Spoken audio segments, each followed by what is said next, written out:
Well, good morning, everybody. This is Jeff Morton with my co-host, Dr. Dinah Dye. Hello, Dinah. Well, hello, Jeff. How are you this morning? I'm doing fantastic. It's good to be, I guess, putting together another episode, an important episode, I believe, of Returning to Eden. And, folks, just real quickly, we don't do this every single month or every single week. We kind of do it when we have time, to be honest, and also when there's something important that we want to talk about.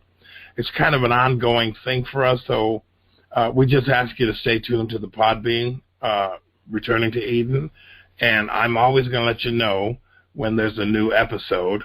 And if you like the Podbean page, if you actually click like, anytime we post anything, you'll get notified. So please take advantage of that. We do appreciate your support and your listening in. So, Dinah, we're going to jump right in and talk about the upcoming conference. You're pretty busy. I know you're going to be at Revive. You're going to be at Love for Israel. You're coming back up here to the Pacific Northwest for John Walt. But let's take a moment and talk about Professor Walton for a minute. You read, and I read, his latest book, The Lost World of the Torah. How would you like to describe your experience of listening to this professor over the course of however many years we've been connected to him? I thought it was his best book of the group. It's got the Lost World series, the Lost World Genesis 1, Lost World of Adam and Eve, Lost World of the Flood, and all of them have been groundbreaking. And I think all of them were necessary to get to the place of the Lost World of the Torah. And I'm sure he would say the exact same thing. Anytime you're writing, you're an author, you're growing in what you're learning, and what you start with, you end up building a foundation. Same thing happened for me as I started with the creation, temple revealed in creation, and then the garden, and now working on Noah's Ark. I couldn't write this unless I wrote that. So I'm guessing he would have thought the same thing. I thought that the Lost World of the Torah was the culmination for him, probably, of years and years and years of study and teaching. And it's a groundbreaking book. It will be a challenge for some, because when you have a preconceived idea about things and you go and you read something that is a paradigm shift, sometimes it's very difficult. But in essence, what he shared and what I think is key, and I arrived at the same place, on my own, but he, for me, was confirmation, because he is in a world of scholarship that I am not. But that in the ancient world, they did not, their world was not sort of the legal world that we have today. We have, of course, the way our Constitution is set up, and we have House of Representatives with the representatives in the Senate, and their whole job is to pass legislation. But the ancient world was not a world of quote-unquote legislation the way we think of it.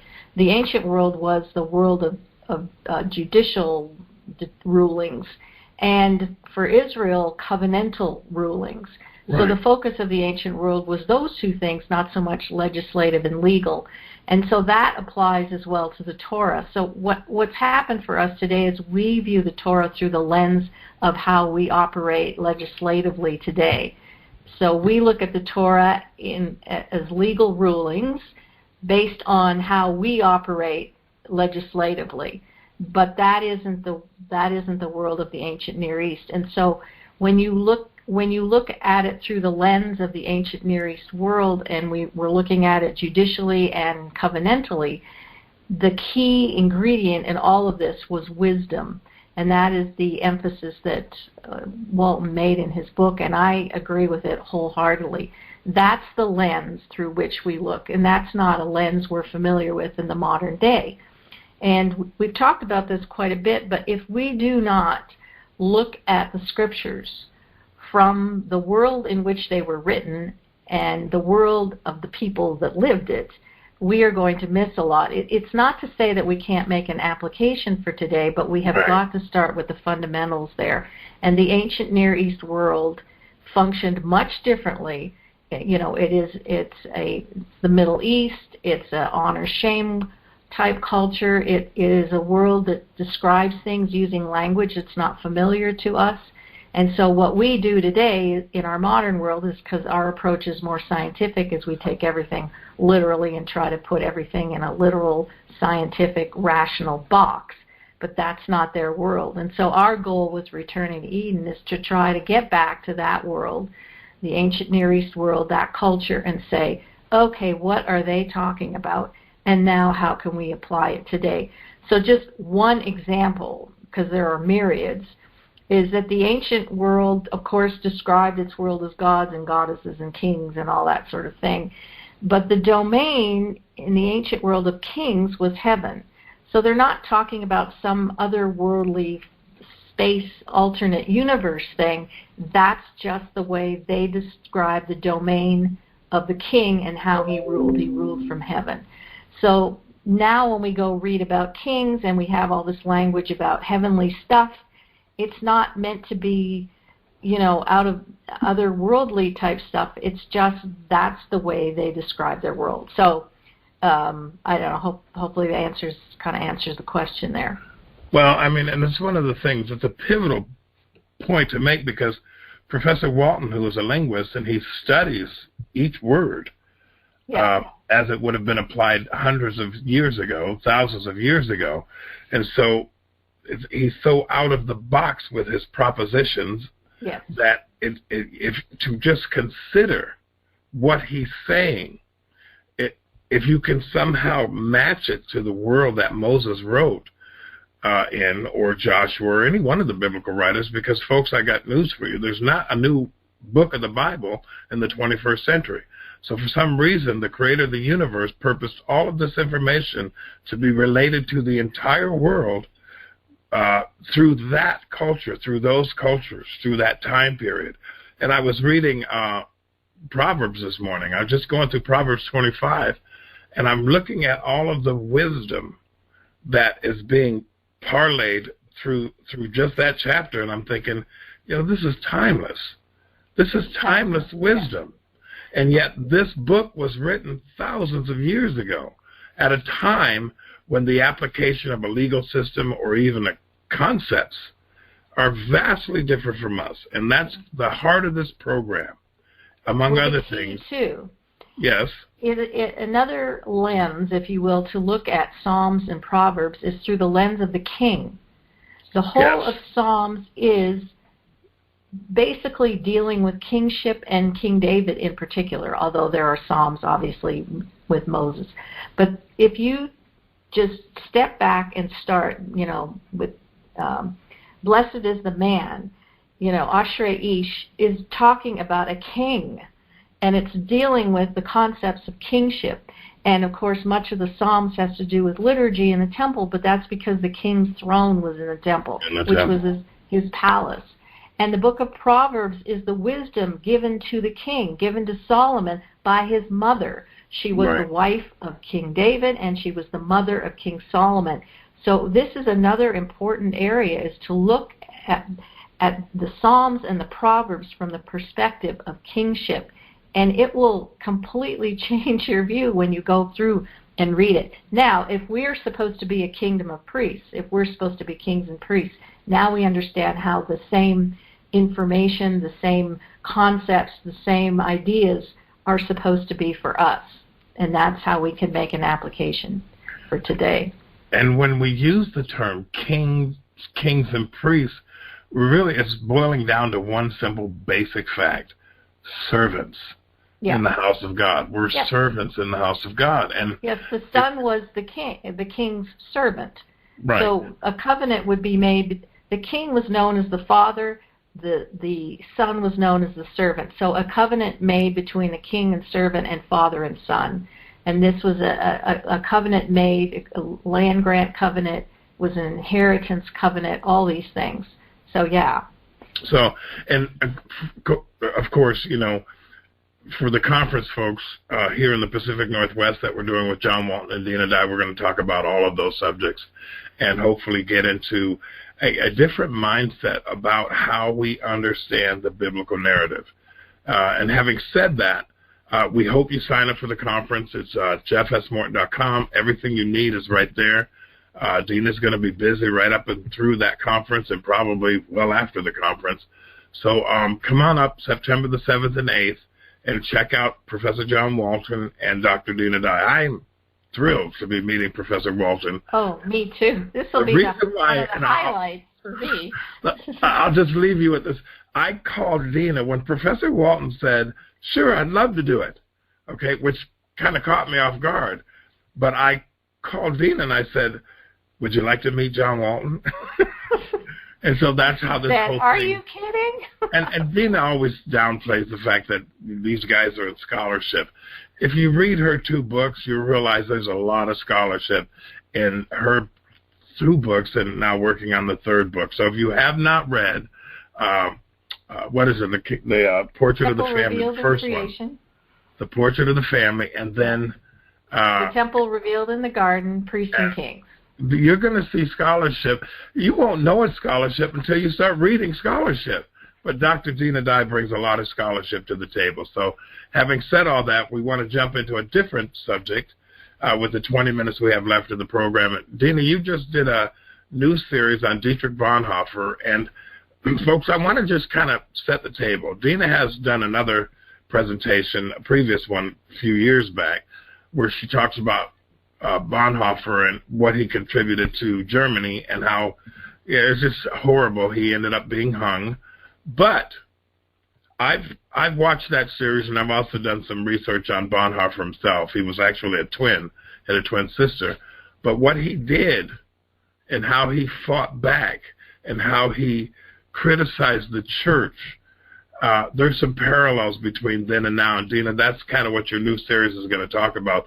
So why don't you go ahead and give us a mouthful on what this is all about now the second time around? Well, I needed to go to Israel TV Network because I record there pretty regularly, and they were asking for a new series. And I had recorded the Dietrich Boenhoffer series, gosh, I think it's about 4 years ago. And it was based on the book by Eric Metaxas.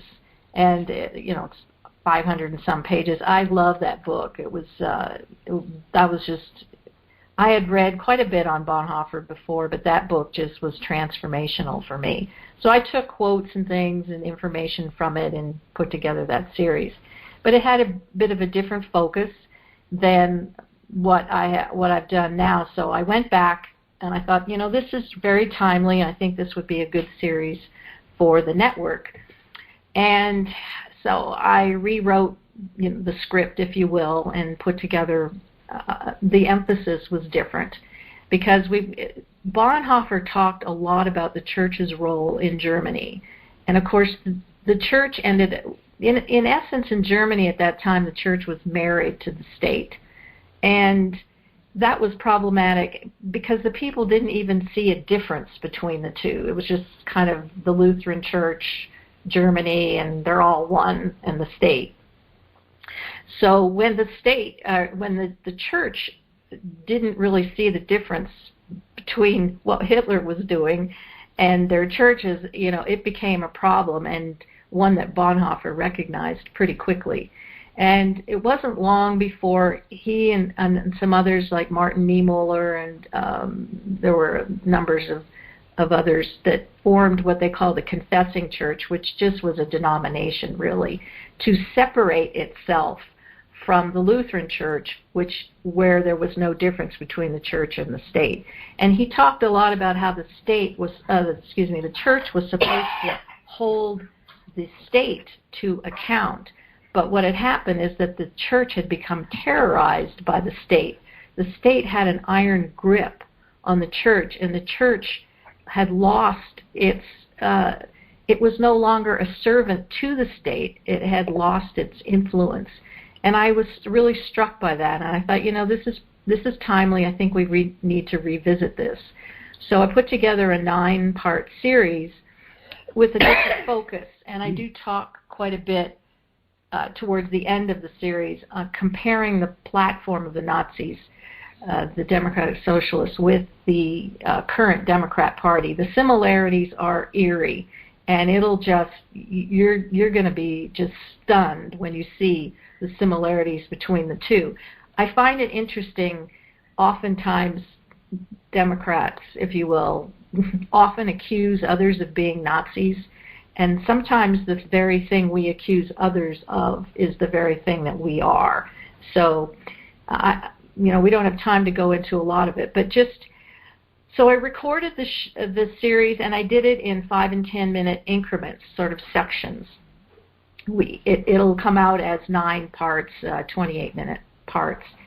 But the reason we did that is because it's green screen. We film everything green screen. It's an entire green screen room. I have 3 cameras, and as I said, I write a script. I do it on PowerPoint, and I can just follow my notes on the 3 cameras, depending which one I'm looking at. But we had chosen some very interesting backgrounds for me to be in.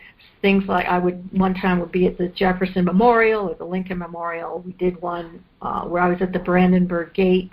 It's a big plaza there.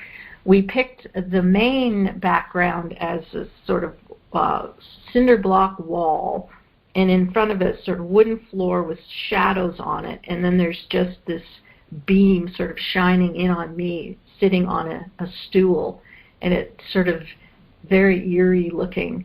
But that's one of the main backgrounds that we've used for me to talk. I'm in a garden. So we switched it up a lot. So it wasn't just me sitting in front of a camera at a chair and table talking into the camera for 28 minutes. So then, as they were working on it, they began to, they went to town on the editing. And they do something called B-roll, which is adding in, short video clips, say, of something going on in Germany, if, Goose Step got, marching down the street or whatever, bombs dropping.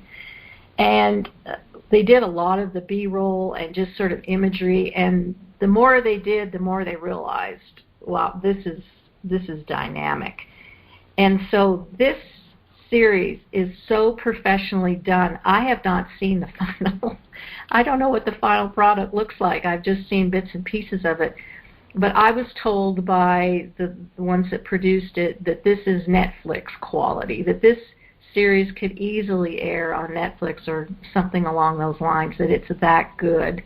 And like I said, I just recorded 5 and 10 minute sections. So we're very excited.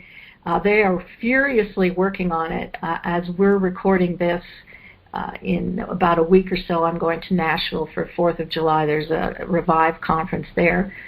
Our goal is to have that ready to go in DVD format. Now, I have to tell you, these guys have pumped in more than $25,000 into this. I don't even know if like I said, normally in our Messianic Hebrew roots little world, we sit in front of a screen and just record ourselves for 28 minutes. But this is outside the box. So they've invested a lot of time and energy and money because they think this is that good.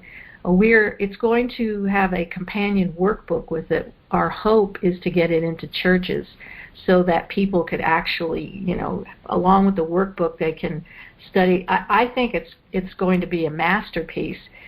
That said, it's not going to be free. We just, obviously, I don't know that we'll recoup everything, but our goal is to try to at least recoup as much as we can. So it will probably air one time on Israel TV Network, and there'll be 9 episodes back, a week apart. It's like a weekly show. But honestly, it's going to be available on Amazon. You'll be able to purchase the DVD there. You'll be able to purchase it through my website, also Israel TV Network. It'll be a while before, we're going to release this thing as free downloads. So. Well, I wanted to, this is a caveat.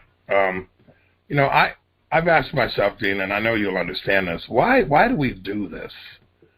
At first it was like a faith-based thing, then it was the Hebrew roots thing, then it was the Torah-based thing, and I finally come to the place where it's just a historical thing. Yeah. And for me, understanding the history of what God has done helps me to see what he's doing here and now.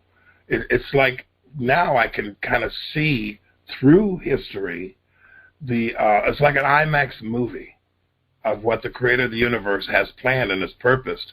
I can kind of follow along with it better. I'm not just relying on faith. And so The whole concept of being part of a movement or being part of a church or a doctrine, to me it simply was opening up a book and other books and researching the material that surrounds the narrative of the biblical story. And I think, Dinah, that's largely what you have been doing for as long as I've known you.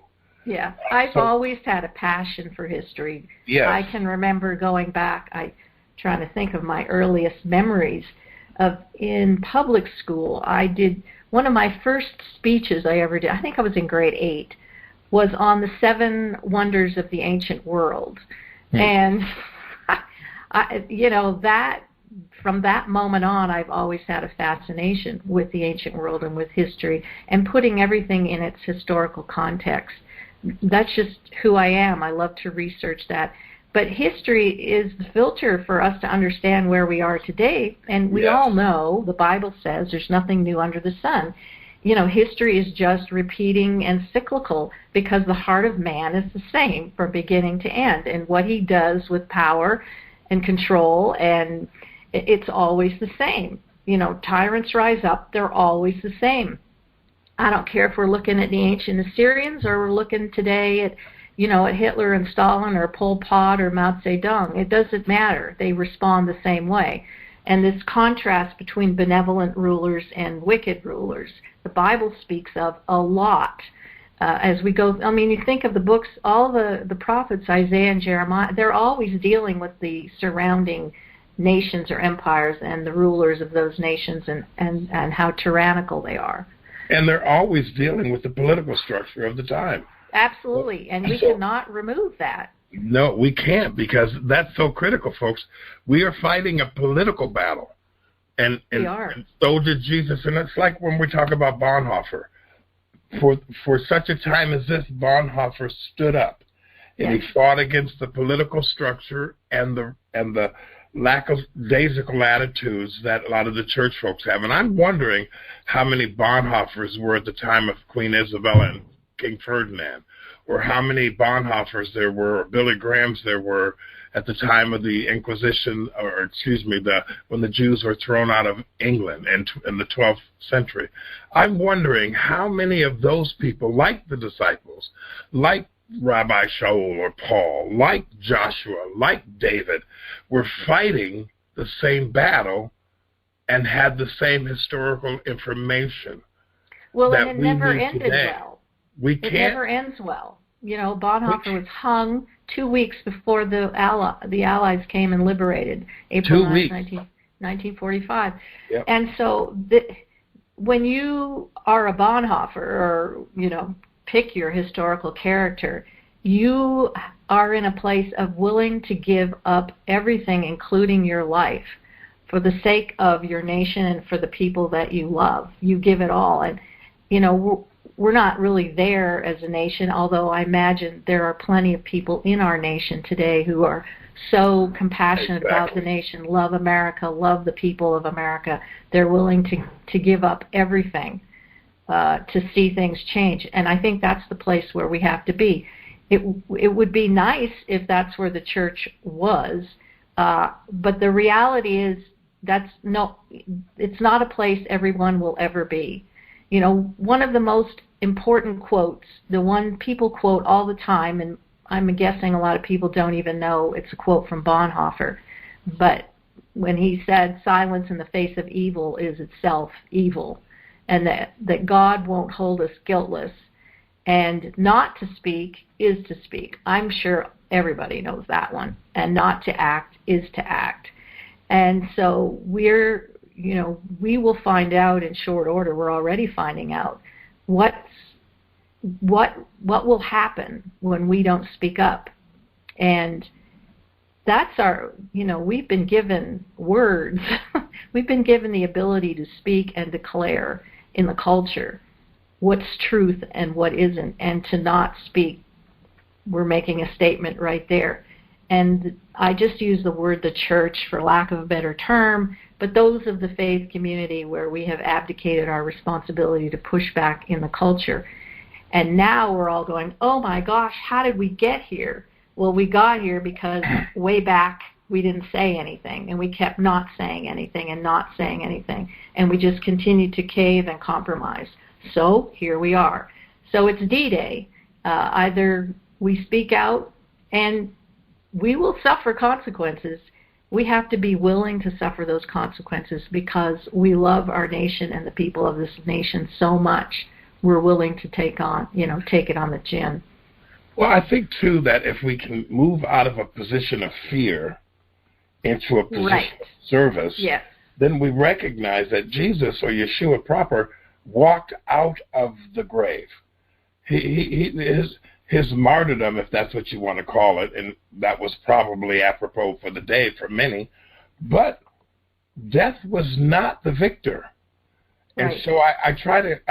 Here's my thought on why you're doing BonHoeffer, why I go back and study the Arab slave trade and all of the different things, is because history, understanding the true history, not revised history, which we all have been taught, whether in the churches or in the school systems in the United States of America, understanding the actual history emboldens you, because now you have a modicum of truth that'll support why we're fighting this battle in the first place. If you stop and think about Abraham Lincoln, all of the disciples, and everyone who's died for the cause, those are the people we celebrate. And that's the history that's trying to be erased. And you have to understand that whether it's in the natural or the supernatural, if they can erase history, if history can be erased, then we have nothing to really draw on as a backdrop. And so that's the goal of the left, the radical left, is to erase our history and erase our language and erase, what's left of our Judeo-Christian culture. You take that out, there's nothing left. It's a house of cards that collapses. And our greatest enemy in all this is fear. And we counter that with courage, and not courage that we kind of create in ourselves, but the courage that God bestows upon us when we are faithful servants. He will give us the courage that we need if we are willing to be faithful and to be used and to be vessels that can be used. And you have to remember something, too. This fight is about life and life eternal. It's not about death. It's about the promises that every single thing the God of creation, the God of Israel, has bestowed upon mankind in order to be fulfilled. So he's not going to stop fighting. He's not going to quit. He's not going to walk away. And as servants to the kingdom, it's our obligation to understand the battle that we're in, to learn the history, to understand the culture, and to understand those who have gone before us. Because without that knowledge, folks, we're kind of sitting ducks. And if we get too comfortable, then we're targets. And the ideal is to be warriors for the king. And I think the reason you're doing the BonHoeffer thing, Dinah, is because he was a warrior for the kingdom. Amen. And we have to know that history, and I salute you for doing it. And folks, if you're not familiar with Israel TV Network, just go to israeltvnetwork.org and go through some of their programming and learn about them and support them, because they're trying to bring historical information to the forefront, not just sermons and feel-good messages. And this is what I love about Israel TV Network. And I'm a history guy. Dinah, you mentioned when you were a kid. When I was a kid, I got to stand before an audience in New York City. We were flown in. I did a report on the school that I went to. This was a school set apart from home. And it was done so well because I went and studied the history of Georgia during the Republic. I did an entire essay upon it. I won, and they flew us to New York to put on a presentation with the students because of the historical document that I had drawn up. So I got to go represent. Ever since that moment, I've been a history person. I've been in love with history.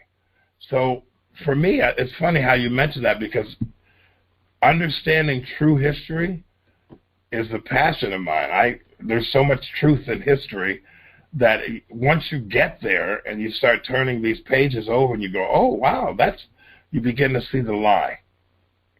And the lie permeates every aspect of our modern society.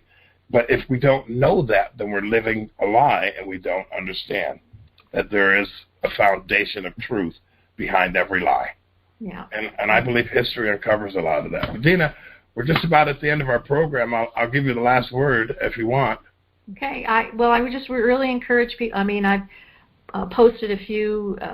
I had a promo, and we posted the intro, just about 30 seconds. But I want to really encourage you. Even if you've watched the previous series, this one is so different. And again, this is going to be so professional. This is not going to be like anything you have ever seen. And again, the Israel TV Network has invested time and money into this. They believe in it. Our goal is to take it everywhere. As many churches that with the workbook, they can work through it. They recognize the enemy that we are facing, the tyranny of the radical left in our country, and what it's going to take. Now, it's probably not going to be everybody. It wasn't everybody in the Revolutionary War, but if we can just get everyone, get people to wake up and see what we're facing. So just stay tuned. It's called BonHoeffer, From Tyranny to Freedom.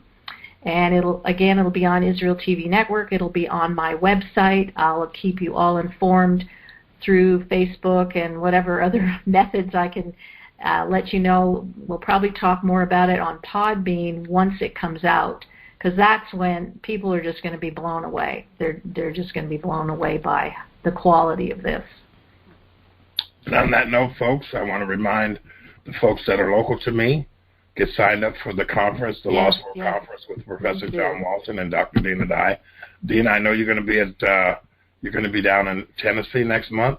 Yeah, well, 4th of July, Revive, Nashville. Following week, Oregon, Love for Israel and Conference. You'll come back here. Yeah, I've got a couple others in between, but then the end of early September back in Washington. All right, folks. Well, this is Jeff Morton and Dr. Dinah Dye signing off from Returning to Eden. We appreciate you tuning in, and we look forward to the next time. Thank you. Amen. God bless you, and have a great, great, great Sunday afternoon. Shalom, Bye-bye. shalom.